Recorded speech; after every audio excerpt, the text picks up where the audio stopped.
और इसके सुनने में बड़ी बाधा आती है, इसका सुनना सहज नहीं है।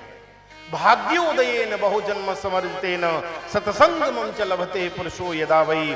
व्यक्ति के जब जन्म जन्मांतर के युग युगांतर के उसके पुण्य जब एक साथ उदित होते हैं तब कथा सुनने को मिलती है।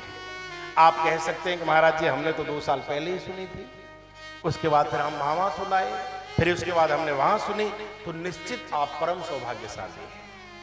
ये आपका सौभाग्य है, ये परम सौभाग्य है। न जाने कितने पुण्य आपने किए हैं जो बार बार आपको कथा सुनने का सौभाग्य मिला। लेकिन कथा को करना, कथा में बैठना, कथा में जाना ये अलग बात है, और कथा को सुनना एक अलग बात है।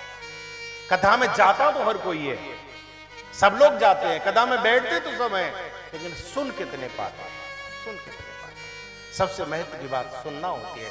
कथा सुनने तो सती भी साथ गई, शंकर जी के साथ बराबर आसन डाल करके बैठी रही कथा में, लेकिन सुनी नहीं।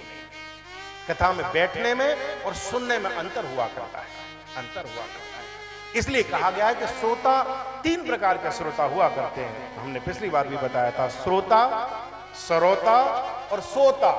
एक नंबर 1 का श्रोता होता है जो डूब करके कथा के एक एक शब्द को सुना करता है।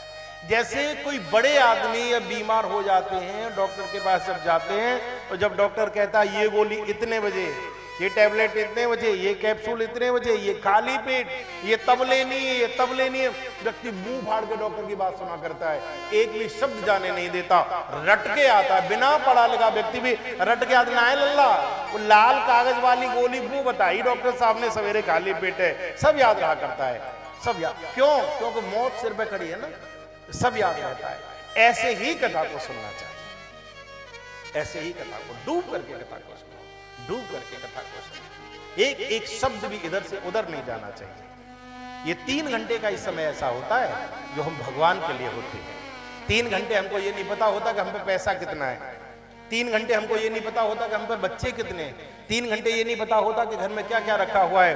3 घंटे जब हम यहाँ कथा में बैठे तो केवल एक ही चीज याद होती है, हम उसके हैं, वो हमारा है, इसके अलावा दुनिया में और कुछ है ही नहीं। ऐसा डूब करके कथा सुनो, एक एक शब्द निकलना नहीं चाहिए। ऐसी भगवान की परम मंगलमयी